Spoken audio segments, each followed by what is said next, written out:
So hi everyone, my name's Heidi Latronico-Ferris and I'm the Climate Education Lead at PECT. So PECT is an environmental charity that's been around for about 30 years. We're based in the eastern regions, so we know the area really well, and Climate Education is our educational platform that was launched this time last year. So just to give a little bit of background, so climate education was created to help and support schools in meeting the sustainability agenda from that was released from the government in 2022. It includes support packages on all sorts of different areas, including funding, an interactive action plan tool, a school carbon calculator, which is simple to use, so really good if you're getting started.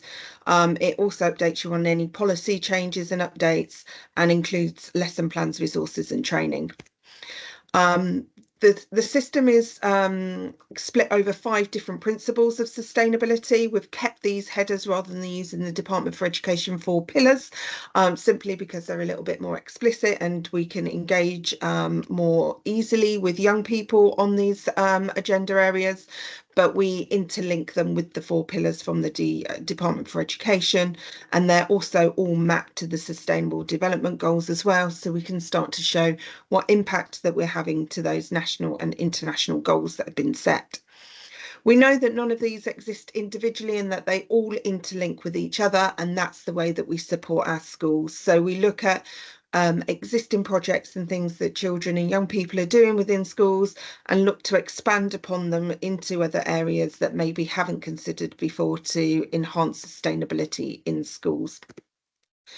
So what does sustainability actually mean? So this, sorry, apology, bear with me, sorry.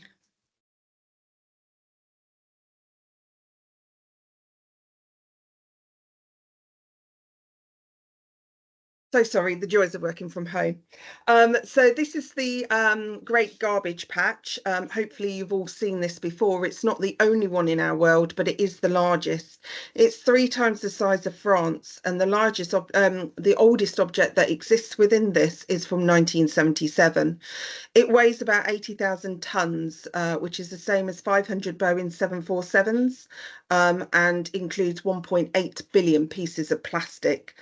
So 84% of that plastic contains toxic substances for animals and affects 700 species of various different wildlife. So it's a massive issue.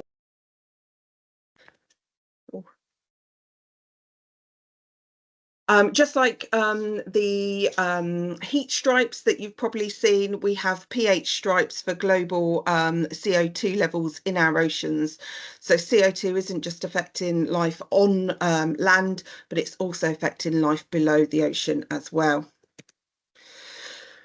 So the reason why I wanted to highlight this is because Green Careers comes into innovative and new design and ideas of our future, and what we're using today hopefully won't be what we're using in the future. And so I wanted to highlight that journey through one particular piece. So did you know that every single piece of plastic that has ever been made is still in existence today? And since plastic was first introduced in 1950s, we've created about 8.3 billion tons of the stuff. And in the last 10 years, we've created more than we ever did in the last 100 years. But of all of that plastic we've created, only 9% has ever been recycled. If we take one item of that plastic, and carrier bags has been one that has been highlighted quite significantly in recent times, we dispose of 500 billion of these plastic bags every single year still. And that's around 100 million per minute, with each one only having been used for 15 minutes. So if we replaced each one of those with a reusable bag, we would save 700 single-use plastic bags. So sustainability means that we meet the needs of today without compromising the needs of tomorrow.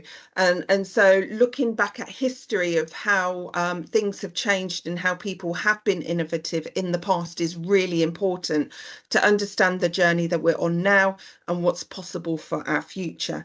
So sticking with that plastic bag, if we went back in time to pre-18th century, we would probably be using something like this, a wicker basket, which was really, really sustainable. It used the waste product of harvest, but it wasn't really quick to make. So you had to be quite skilled to make them. It's quite expensive and quite time consuming. So in about 1851, an American decided he was going to solve the problem of this, and he created paper bags. Really cheap to make, really quick, easy, and lightweight to use. Unfortunately, they're not very durable, and if you've ever used one in the rain, they fall apart instantly. But the other part of that is actually a lot of trees were chopped down to create the paper bags. So if we skip forward to 1965, the first plastic bag hit our stores, and they came from Sweden. So an inventor decided he was going to become more sustainable by using the waste products from the oil industry to create these single bags, these plastic bags. They were never ever invented to be used once and disposed of. So they're durable, they're hard wearing, you can use them many, many times. So they were always invented to be made and used over and over and over again. So actually, they're quite sustainable. But when we come to dispose of them is when the problem occurs. So then in 1998, Waitrose decided that they were going to be innovative and they were going to create the next best thing, and they created the bag for life.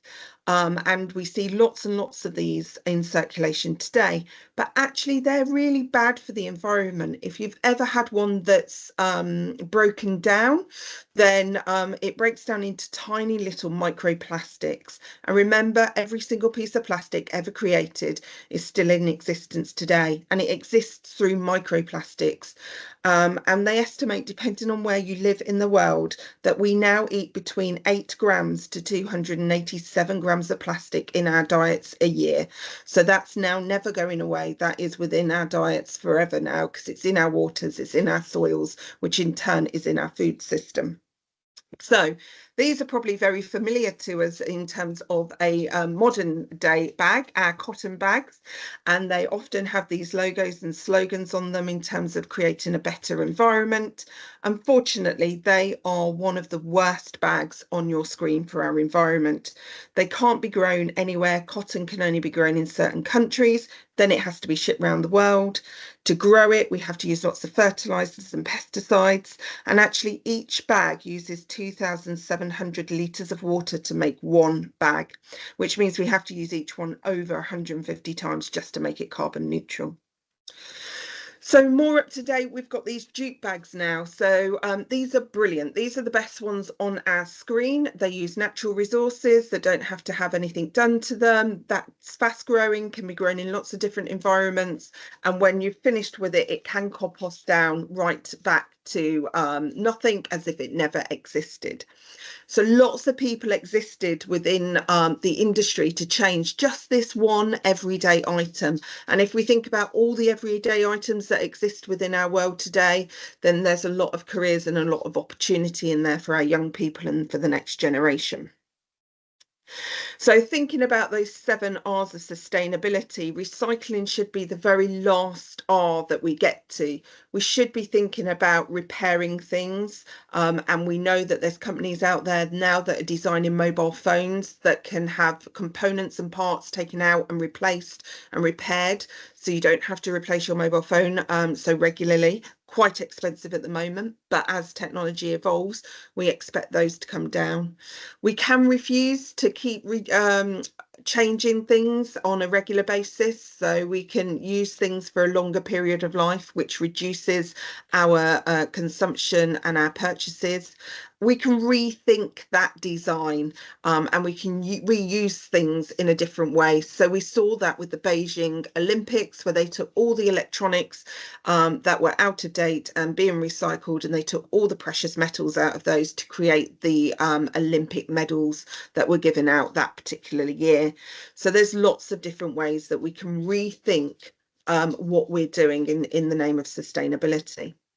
So what we've done is we're creating a brand new resource. This isn't out yet. You are the first people to see this, on green careers. And we've created these hexagons of lots of different careers. And what we're doing is working with young people to see if they can connect them together and see how our world interconnects through the way that we kind of purchase items, we design them, we rethink them, produce them, ship them, and how that impacts in various different areas. So this resource and this lesson plan will be interactive. It will have these as individual cards for the young people to be able to move around and change. We have created job descriptions to go alongside those, with qualification information and potential salary and wage earnings linked to those. So we're hoping that we'll inspire young people to not just think of the obvious things that exist within green careers at the present time, but think about some of those more obscure jobs that exist and careers that will exist in the future that don't even exist today. And then we're asking them to kind of categorize them into different components and different areas. So looking at the journey, a bit like we've just done with that plastic bag, of where does the research and the development come to? How is it produced? How is it designed? What's the education that exists around that? How do we change perspectives and ideals? And then kind of the end consumer and what we do with that product or that information to be able to move on. So I always kind of try and finish with this, because we have to bring people along the journey. Education on its own won't change people's minds. So I can go into a school and I can teach young people and children about forestry skills, about planting trees. But when they're kicking their football around or the grounds person mows over them, nobody really is upset by that. But if I spend the whole day planting trees with those young people and getting them to invest their time and their efforts into that, then they're going to change their emotional connection. They've spent that energy planting that tree. They want to see it thrive and survive. So therefore, they're going to change their minds and their attitudes about it. And hopefully then they'll educate others. So education on its own is great, but actually to get that long-term behaviour change, we have to make it interactive and we have to get hands-on with it as well.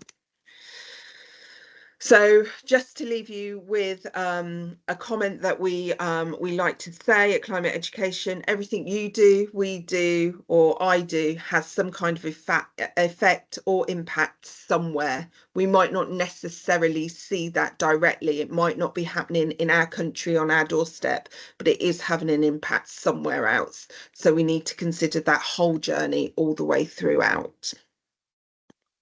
Thank you. Thank you, Heidi. That was really helpful.